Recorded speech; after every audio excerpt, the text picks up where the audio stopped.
성경 말씀은 디모데후서 2장 1절부터 7절까지 저 한 절, 여러분들 한 절 교독하시겠습니다. 내 아들아, 그러므로 너는 그리스도 예수 안에 있는 은혜 가운데서 강하고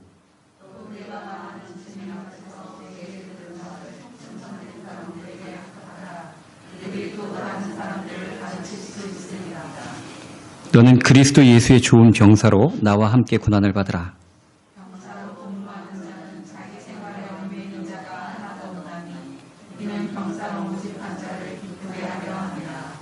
경계하는 자가 법대로 경계하지 아니하면 승리의 관을 얻지 못할 것이며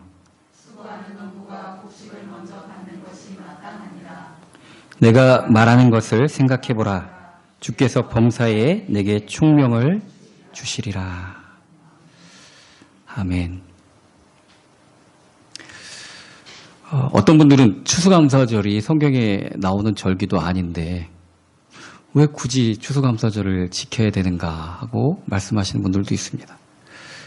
이 추수감사절의 의미에 대해서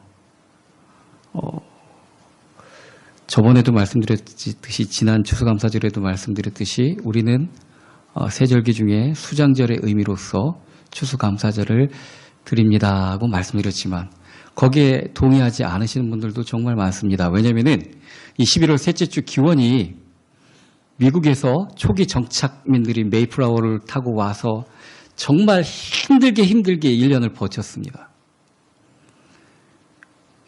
전혀 모르는 신세계에 와가지고 그나마 인디언들의 도움을 얻어서 옥수수라는 것도 재배해서 먹어보고 그렇게 1년을 버텼습니다. 이 사람들이 내가 더 좋은 땅에 가서 내 한번 포부를 펼쳐보리라 이런 생각으로 오신 분들이 아니라 첫 번째 그 배를 타고 오신 분들은 정말 내가 예수 그리스도를 방해 없이 정말 신앙의 자유를 가지고 믿고 싶어서 온 분들이기 때문에 처음에 그들의 집 먼저 지은 것이 아닙니다.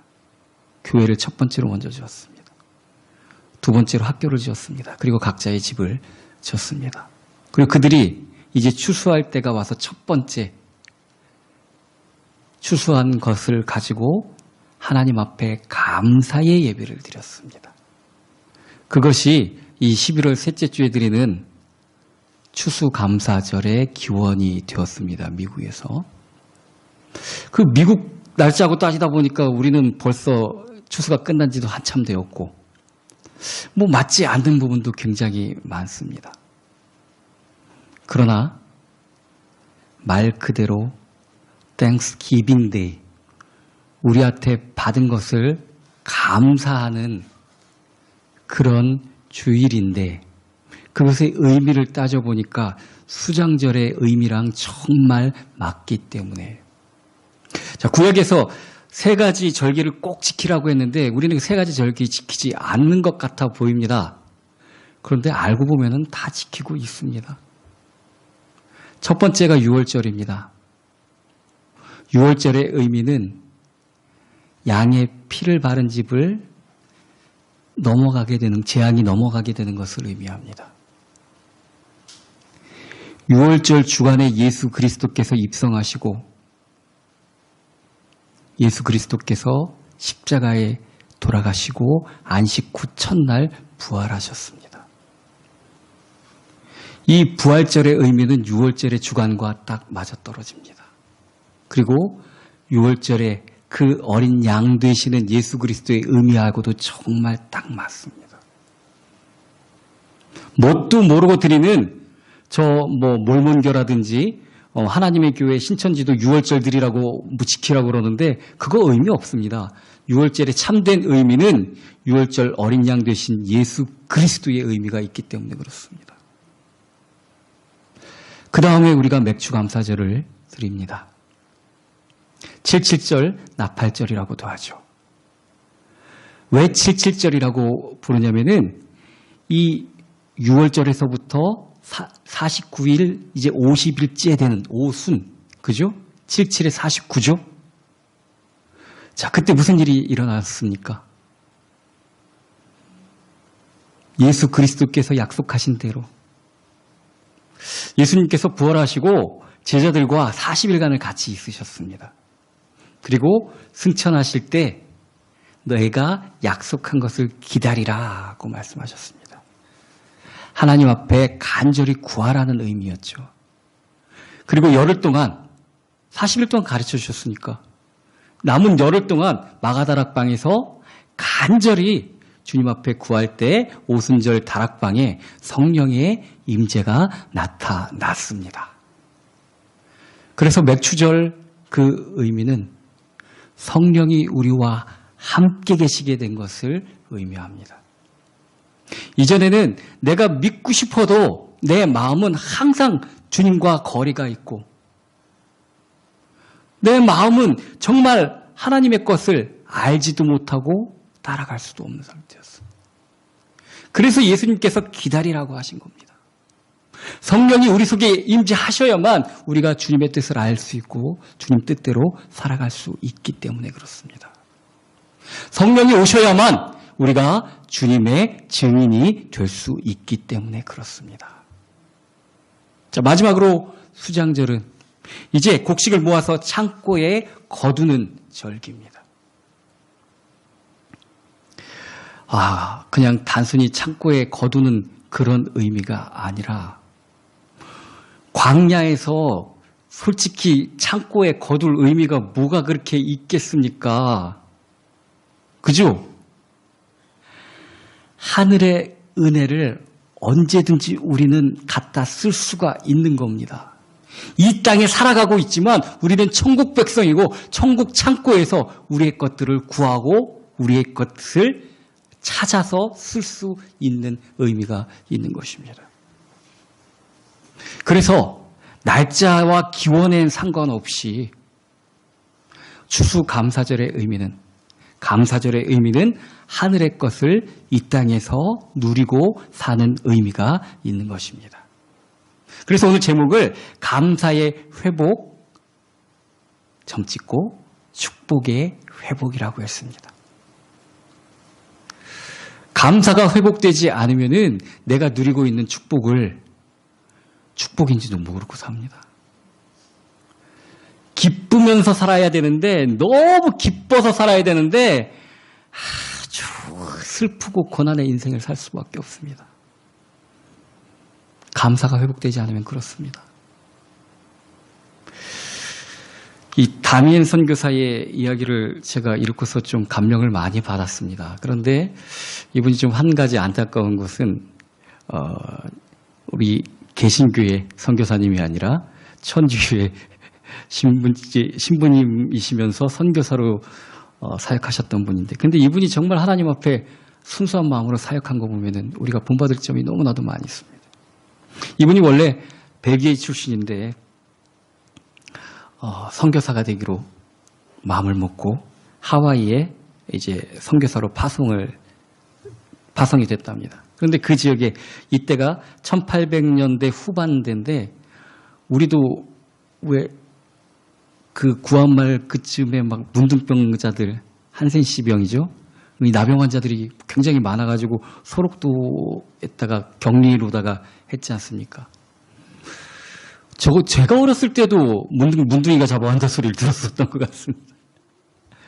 근데 별 본 적은 없습니다. 저는 본 적은 없습니다. 근데 제가 어렸을 때도 목사님이 뭐 간증하시거나 설교하실 때 보면은 뭐 손이 뚝뚝 떨어져 나가고 썩어서 뭐 그런 이 한센시병이 두 가지 종류가 있답니다. 전염성이 없는 것도 있고 전염성이 있는 병도 있답니다. 근데 그 시대는 잘 모르기 때문에 지금은 한센시병이 거의 없어졌나 봐요. 소록도도 이제 뭐 운영 안 하는 걸로 제가 알고 있는데 정확하게는 잘 모르겠어요. 이분이 이 하와이로 선교사로 파송되었을 때 그 지역에 문둥병들이 굉장히 많았답니다. 그래서 이 하와이 섬들에 있는 여러 개 섬으로 뭉쳐져 있죠. 그 문둥이들을 한센시 환자들을 따로 모아다가 몰라카이라는 섬에다가 격리를 시켰답니다. 근데 이 선교사님이 생각해 보니까 저들한테는 복음을 전할 사람이 몇백 명이나 모여서 있는데 그 섬에 환자들이 저들한테 복음을 증거할 사람이 없지 않나. 그래서 자기가 가겠다고, 그 섬에 들어가겠다고 신고를 하고 그 섬에 가서 복음을 증거했다고 합니다. 그런데 자기가 살던 땅에서도 억지로 거기 좋아서 끌려간 사람이 누가 있겠습니까? 그 섬에 들어간 사람들이. 나면서부터 문둥병자들도 거의 없죠. 중간에 그렇게 된 사람들인데 얼마나 인생을 한탄하고 하나님을 원망하는 사람들이었겠습니까? 이 담임 선교사가 복음을 증거할 때마다 뭐라고 비아냥거렸냐면은 너는 건강하기 때문에 믿음을 가지고 살지만 네가 만약 우리같이 날마다 몸이 썩어져서 떨어져 나간다면은 네가 하나님 앞에 감사하고 하나님 믿을 수 있겠냐? 이러고 받아들이지를 않았답니다. 그래서 이 다미엔 선교사의 기도 제목이 주님, 저를 뭉둥이로 만들어주세요. 죄인을 구하기 위해서 죄인의 몸을 입으셨던 예수님처럼 문둥이를 구하기 위해서 저도 문둥이가 되기를 원합니다. 이런 기도를 드렸답니다. 몇 년이 지나고 어느 날 같이 들어왔던 이제 전주교 사제님하고 식사를 하는데 밤에는 전기불이 잘 안 들어올 때니까 촛불을 켜고 하는데 촛불에 손이 닿아서 탈 것 같지 않은데도 그걸 모르더랍니다. 이 담임 선교사가. 그래서 옆에 신부님이 아유, 손 지금 타려고 그럽니다. 안 뜨겁습니까? 그랬더니 자기도 벌써 문둥병이 걸린 겁니다. 감각이 없어진 겁니다. 그걸 알고 하나님 앞에 엎드려서 정말 감사 기도를 드렸답니다. 제 기도를 응답해 주셔서 감사합니다.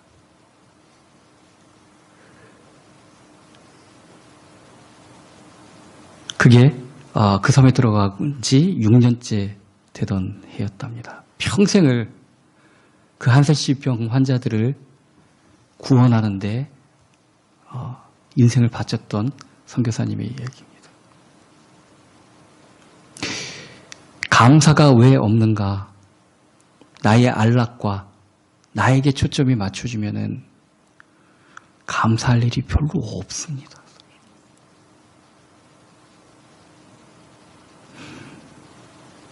가만히 생각해 보면은 아이들의 감사할 거리는 장난감과 입에 맞는 과자입니다. 그게 과연 감사할 거릴까요?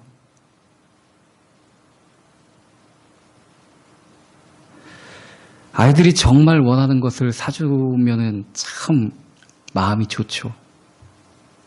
고맙습니다 그러고 정말 좋아합니다. 그런데 그것을 가지고 공부하는데 방해되고 그것을 가지고 건강을 해치고 그런 일을 한다면은 그걸 사준 부모가 마음이 좋겠습니까? 감사도 초점이 바뀌어져야 됩니다. 내가 이롭게 되는 것, 내가 좋은 것, 내 입에서 정말 행복하게 느껴지는 것, 과연 그게 감사할 일인가? 악인들이 잘 되는 것이 그들에게 정말 감사한 일일까? 사랑한다면은 때려서라도 깨우쳐주는 게 감사할 일이죠. 그냥 내버려두는 것은 감사할 일이 아닙니다. 이스라엘 백성들을 하나님께서 이 애굽의 종되었던 땅에서 건져주셨습니다. 그 당시에서도 세계 최고의 강대국이었는데 이 100만밖에 안 되는, 100만도 채 되지도 않죠. 이 종으로 잡혀 있었던 약소민족을 놔주겠습니까? 그냥? 절대 안 놔줍니다. 지금도 세계 곳곳에서 분쟁이 되어지고 있는 것들 보십시오. 티벳이라든지 또 여러 이제 시료 지배 때문에 분쟁이 있는 데서는 자기가 한번 딱 점령했으면은 그거 절대로 안 놔주려고 그럽니다. 자력으로 거기서 독립하는 것은 정말 불가능한 일입니다. 하나님께서 강권으로 이스라엘 민족을 꺼내셨습니다.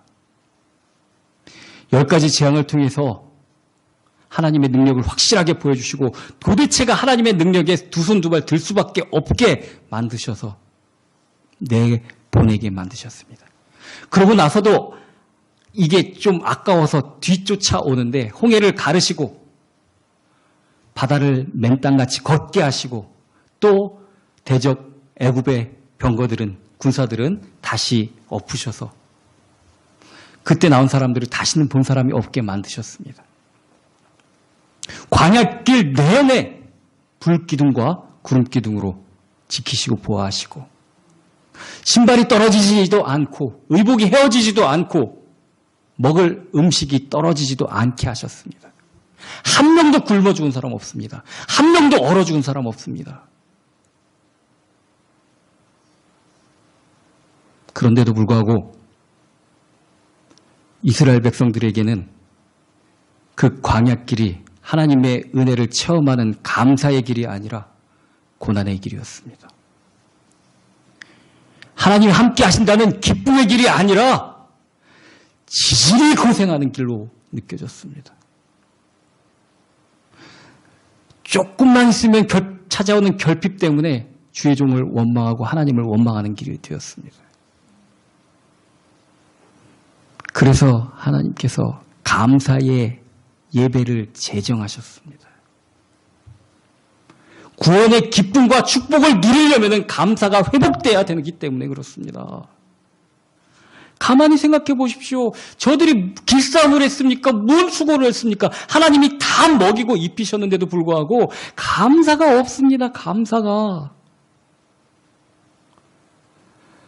자, 우리가 받은 구원은 빼앗기지 않습니다. 그러나 구원의 감격과 축복은 얼마나 날리고 삽니까? 무엇 때문에요? 감사를 빼앗겨서 그렇습니다. 감사가 회복이 되지 않아서 그렇습니다. 자, 666이 어떤 특별한 계시의 숫자가 아니라 하나님과 사람이 함께 있는데 한 가지가 빠진 결핍의 숫자라고 얘기했죠. 자, 세상 사방이 세상의 땅의 수 4와 하나님 성부, 성자, 성령, 하나님의 숫자 3이 함께 있는 완전한 숫자라고 7을 말씀드렸습니다. 거기서 한 가지가 빠지면은 늘 부족하고 늘 결핍이 느끼는 것입니다. 그게 6입니다. 6의 숫자고. 감사가 빠지면은 우리는 기쁨이 없을 수밖에 없습니다. 하나님의 은혜를 누리지 못할 수밖에 없습니다. 원래 우리는 그렇지 않았습니다. 하나님이 우리를 창조하실 때 우리는 하나님의 은혜를 찬양하고 기뻐하도록 창조하셨습니다.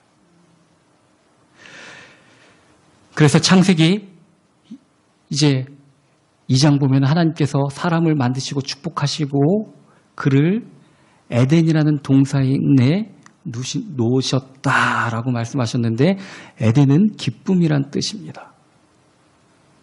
기쁘고 감사가 있었던 곳. 그리고 아담의 입으로 정말 감사의 노래를 불렀던 장면이 창세기 2장 22절 보면은 하나님께서 이 갈빗대를 취하시사 하와를 만들어 주셨을 때 어떻게 감사 찬양을 했는가 하면은 이는 내 뼈 중에 뼈요 살 중에 살이라고 나보다 더 나라고 감사했습니다. 나보다 더 중요한 사람이야 이 사람은. 그런데 범죄한 이후에 뭐라고 그랬죠? 하나님이 내게 가져다 준 저 여자가 나를 꼬셔서 범죄했습니다. 감사가 빼앗기면 그렇게 되는 겁니다. 하나님의 은혜를 은혜같이 느껴지지 않을 때 감사가 날아가 버리면 분쟁과 다툼과 또 서로 우리 제자라는 거 있죠. 너 뭐 이렇게 해 그러면 지는 아니, 자기만 잘하면 될 텐데, 너부터 잘하라는 얘기가 왜 나올까요, 그렇게. 그죠? 어렸을 때도 보면 이제 싸우기도 하고 떠들기도 하고 막 그래서 선생님한테 혼나면은 니들 왜 떠들어 그러면은 얘가 먼저 꼬집었어요. 얘가 먼저 찔렀어요. 뭐 내가 먼저 했다는 애들을 여지껏 들어본 적이 없습니다. 내가 잘못했다는 얘기도 들어본 적 없습니다. 다 제가 먼저.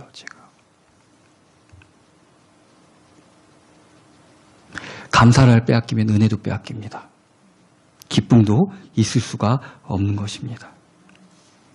우리가 언약의 땅으로 들어가는 길은 고난의 길이 아니라 축복의 길입니다. 왜냐하면 내가 너와 항상 함께하리라고 약속해 주셨기 때문에 그렇습니다. 광야길을 니들 혼자 버텨서 살아서 여기까지 들어와라 하는 그런 서바이벌 미션을 준 게 아닙니다. 하나님께서 손붙잡아 인도해 주시는 것입니다. 우리가 감사할 것이 넘치는데 혼자 가라고 했으면 어쩔 뻔했습니까? 살려면 혼자라도 가야 되죠. 그런데 그렇지 않으십니다. 하나님께서는 손붙잡아서 인도해 주시고 갈 은혜를 주십니다. 정말로 감사가 회복되어야 됩니다. 그것이 하나님께서 우리에게 주신 구원의 길을 정말 기쁨 가운데 갈 수 있는 비법 중에 비법입니다. 오늘 본문에 보면은 우리가 감사해야 될 이유들이 너무나도 분명하게 나와 있습니다. 1절부터 7절까지 보면은 주제가 너희는 그리스도의 군사라는 겁니다. 하나님께서 뽑아 세우셨습니다. 하나님의 일을 하더라고 세우셨습니다. 이건 정말 감사할 일인 것입니다. 이 로마 시민권이 굉장히 큰 그 당시에 예수님 당시에 이 신분의 상승이었는데 귀족의 자녀로 태어나거나 시민의 자녀로 태어나면 좋겠는데 그렇지 않은 정말 이 다른 지역에서 태어난 사람이 로마 시민이 될 수 있는 길이 무엇인가 하면은 군대에서 복무하는 것이었습니다. 로마 군대에서. 아무나 받아주지 않습니다. 정말 신체 건강하고 그리고 그 정복 사업을 잘 할 만한 그런 사람들을 군대로 뽑아서 일정 기간 복무를 하면은 로마 시민권을 부여해 줬습니다. 근데 우리는 벌써 시민권자입니다. 시민권자라서 싸워야 될 책임도 있습니다. 자, 그래서 첫 번째가 1절 내 아들아 너는 그리스도 예수 안에 있는 은혜 가운데서 강하고 라고 얘기하십니다. 우리는 뒤에 능력, 권세를 뜻하는 강하라는 것에 초점을 맞추기가 쉬운데 여기서는 강하다는 그런 단어. 여러분들 많이 들어보셨죠? 여기서 강하고 할 때 그 단어는 헬라어 듀나미스를 사용합니다. 권세, 권능이라는 의미도 있죠. 이 다이너마이트가 여기서 파생이 되었는데 이 폭발적인 강함을 얘기합니다. 근데 이 강함이 어디에서 오는 거가 더 중요한데 그리스도 예수 안에 있는 은혜 안에서. 아까도 몇 번씩이나 얘기했습니다. 우리가 받은 은혜가 정말 넘치게 되는 방법은 감사밖에 없습니다. 받은 것이 없다고 생각하면 감사가 절대 없다니까요. 근데 은혜가 없으면 강함도 없습니다. 그죠? 우리가 강하고 담대하게 주의 일을 하기 위해서는 은혜가 있어야 되는데 은혜가 있다면 감사가 있는 겁니다. 감사가 있어야 된다는 얘기입니다. 이전에 내 자랑거리는 나를 강하게 하지도 나를 영화롭게도 할 수가 없습니다. 내가 옛날에 초등학교 다닐 때는 공부 잘했어. 내가 옛날에 우리 집안이 잘 살았어. 옛날에는 내가 운동선수 해갖고 뭘 좋아. 이거는 나를 영화롭게 할 수 없어. 내 IQ가 140, 150, 160이야. 별로 소용없습니다. 그렇게 그런 얘기하는 사람들 왜 그런 얘기하냐면은 지금 현실이 별로 만족스럽지 못하기 때문에 그런 얘기하는 겁니다. 가만히 보시면 그렇습니다. 정말 공부 잘했던 사람들, 지금 연구원이나 의학 박사나 그러신 분들, 공부 잘한 거 얘기할까요? 안 합니다. 지금도 잘하고 있는데요, 굳이. 그죠? 자, 지금 이제 이건희 회장이 돌아가시고 이재용 씨가 곧 총수가 되실 텐데 거의 실제적인 총수죠. 부자라고 자랑할까요? 못 받지만 안 할 것 같습니다. 대통령이 자기 지위가 높다고 자랑할까요? 할 필요가 없죠. 다 아는데. 자, 우리가 나를 영화롭게 할 것이라고 생각했던 자랑거리는 자랑거리가 될 게 한 가지도 없습니다. 그것은 오히려 나를 주님과 멀어지게 하는 그런 것들이 되어버립니다. 왜냐하면 사탄이 틈타기 때문에 그렇습니다. 그런 것들을 통해서 나는 이래, 이거 못 알아주면 서운해. 이게 사단의 틈거리가 된다니까요. 그래서 사도 바울은 자기가 배운 것과 가문과 그런 것 떠나서 무엇까지 자랑하지 않았냐면은 자기가 받은 신비한 체험까지도 자랑 안 한다고 합니다. 나중에 사람들이 하도 꿈에 뭐 봤다 그러니까 야, 내가 얘기 한 가지 해줄까? 나는 니들보다 더 했어. 나는 삼중천의 하늘까지 올라가 봤어. 그거 말할 거 아니야. 이전에 예수님 만나기 전에 내가 육신적으로 베냐민 지파 사람이고 7일 만에 할례를 받았고 가말리아 문화에서 공부했고 사내들인 공연이었고 이것도 똥같이 여겨지지만 복음 외에 자랑거리 같이 여겨지는 것들도 다 예수 그리스도 외에는 그게 자랑거리가 되면 안 됩니다. 그건 내 것인 줄 알기 때문에 감사가 나오지가 않습니다. 정말 하나님의 은혜를 감사하고 자랑해야 됩니다. 그래서 바울이 고백하는 말은 나의 나된 것은 오직 하나님의 은혜라는 자랑밖에 할 것이 없는 것입니다.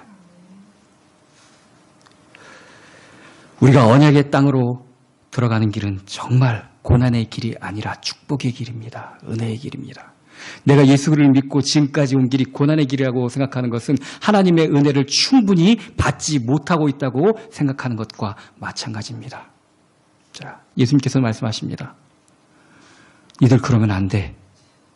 다시 찾아. 니들이 첫사랑을 버렸느니라. 어디서 잃어버렸는지 가서 찾아와야 된다. 감사를 찾아야 됩니다. 우리의 받은 은혜를 정말 놓치지 말아야 되는 것입니다. 우리가 받은 언약, 복음 안에는 모든 것이 다 들어있습니다. 그것도 모르고 옛날에 우리가 애굽에 있었을 때에는 부뚜막에 앉아서 파도 먹고 모두 먹고 그게 축복이었을 겁니까 진짜? 노예로 살았었는데 자기 것이 하나도 없이 내가 애를 낳는데 얘도 종입니다. 내가 종이니까. 그런 삶을 살았으면서도 불구하고 그때를 그리워한다는 게 그때를 자랑거리로 삼는다는 게 말이 됩니까? 이거 정말 말도 안 되는 얘기입니다. 주님의 은혜를 감사를 회복해야 됩니다. 내가 감사를 회복하지 못하는 것은 우리 후대에도 재앙이 됩니다. 왜 고려정 얘기 아시지 않습니까? 그죠? 아버지가 할머니를 지게로 치고서 버리러 가는데 아들하고 같이 가는데 할머니를 버리고 이제 지게까지 놓고 오니까 그 아들이 아버지한테 왜 지게는 안 갖고 가냐고. 이젠 비치게는 필요 없다. 아버지 버리러 갈 때 필요하지 않습니까? 그러고 가지러 간다 그러니까. 우리 자녀들이 봅니다. 우리 엄마 아빠는 예수님 믿는다는데 하나도 감사하지도 않았는데 뭘 저렇게 힘들고 고난의 길을 갔다가 나도 갈 필요가 있을까? 우리 아이들 봅니다. 자녀들 봅니다. 우리가 가는 길이 정말 감사와 축복의 길, 기쁨의 길이라는 것을 보여줘야죠.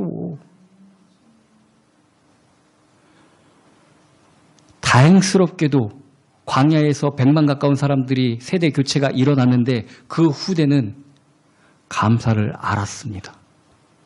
그래서 가나안 땅으로 들어갈 수가 있었습니다. 우리가 정말 후대를 위해서도 감사와 기쁨이 회복돼야 됩니다. 우리 영혼이 잘 돼야 범사가 잘 되는 길이기 때문에 그런 것입니다. 두 번째 2절 보면은 또 내가 많은 증인 앞에서 내게 들은 바를 충성된 사람들에게 부탁하라. 그들이 또 다른 사람들을 가르칠 수 있을 것이다. 라고 말씀해 주고 계십니다.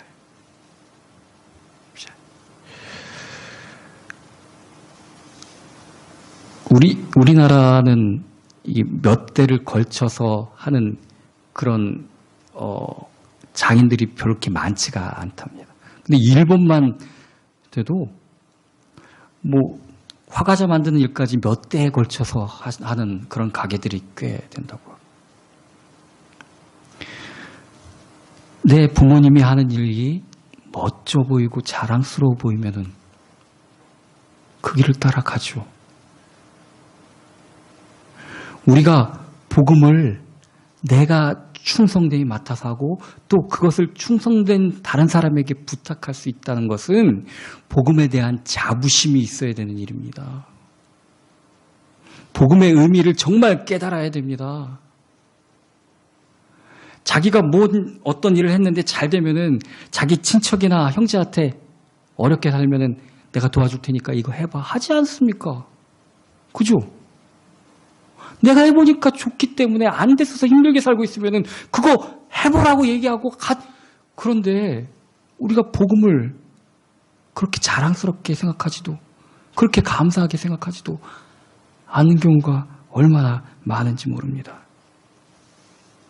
사람은 마음속에 무엇을 제일 중요하게 여기냐에 따라 그것을 바라보게 되어져 있습니다. 속된 말로 이 개귀의 방귀술이라고 그러죠. 좋아하는 거는 들리고 눈에 띄게 되어져 있습니다. 어디를 갈 때마다 저는 이제 보면은 야 저기 교회가 저렇게 이쁘게 서 있었네 하고서 교회를 자꾸 보게 됩니다. 교회들이 쓰여져 있는 거. 근데 어떤 가게를 하고 있는 사람은 어느 지역에 가면은 자기가 하고 있는 가게 그 업종을 보게 되어져 있겠죠. 그죠? 관심이 가는 것, 마음속에 무엇이 보이는 것. 우리의 최고의 관심이 무엇이어야 되겠습니까? 바로 복음이 돼야 되는 것입니다. 저들의 생명을 건져주시는 그 언약을 주시고 그 언약에 따라서 이스라엘 백성들을 바다를 가르시고 인도하셨지만 저들의 마음 중심에는 하나님과 하나님이 주신 은혜와 하나님 주시는 생명에 관심 있는 것이 아니라 부뚜막에서 파먹고 고기 먹는 생각만 있었기 때문에 하나님의 주신 은혜를 볼 수가 없었습니다. 저들의 관심은 먹는 것과 마시는 것에 있었기 때문에 하나님이 아무리 채워주셔도 그거하고는 자기하고는 상관이 없었습니다. 우리의 눈이 우리 마음이 무엇에 감사해야 됩니까? 정말 시골에서 목회하는 동안에 너무 물질적인 훈련을 하나님께서 시켜주셔가지고 저도 정말 회개하는 것이 정말 생각지도 못한 곳에서 누가 보내는지도 모르게 성경금을 보내주실 때가 있었습니다.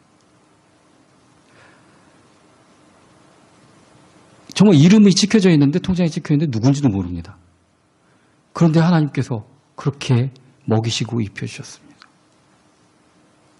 부끄럽게도 하나님이 지켜주신 은혜의 감사함보다는 그 물질의 채워줌에 10만 원 들어오면 아유 감사합니다. 50만 원 들어오면 아이고 주님 감사합니다.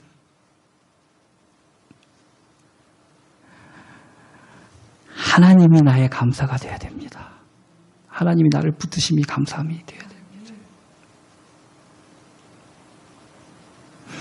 감사의 초점이 바뀌어져야 됩니다. 우리는 정말 주님 앞에 감사할 것밖에 없습니다.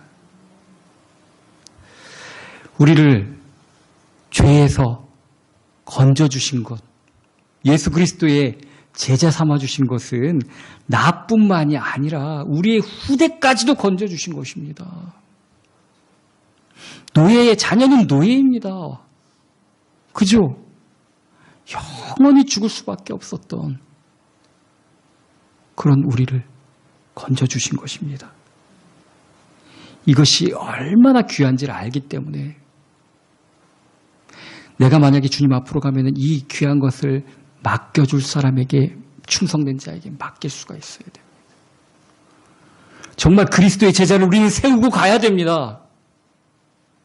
나에게 맡겨주셨던 이 귀한 복음을 충성된 자에게 부탁하고 갈 수 있어야 됩니다. 우리 삶의 이유 중에 하나입니다. 이 귀한 사명을 우리에게 주셨습니다. 3절부터 7절까지 보면은 너는 그리스도 예수의 좋은 병사로 나와 함께 고난을 받으라. 병사로 복무하는 자가 자기 생활에 얽매이는 자가 하나도 없나니 이는 병사로 모집한 자를 기쁘게 하려 함이라. 경계하는 자가 법대로 경계하지 아니하면 승리자의 관을 얻지 못할 것이며 수고하는 농부가 곡식을 먼저 받는 것이 마땅하니라. 내가 말하는 것을 생각해보라. 주께서 범사에 네게 총명을 주시리라. 생각해 보십시오. 우리를 상 주시는 자를 생각해 보십시오. 우리 인생이 얼마나 길겠습니까? 정말로 주님께서 우리를 부르신 그 목적에 합당한 일꾼이 되시기를. 정말 주님 앞에 나왔었을 때 잘하였도다. 착하고 충성된 종아. 칭찬받는 그런 저와 여러분이 되기를 예수 그리스도의 이름으로 축원합니다.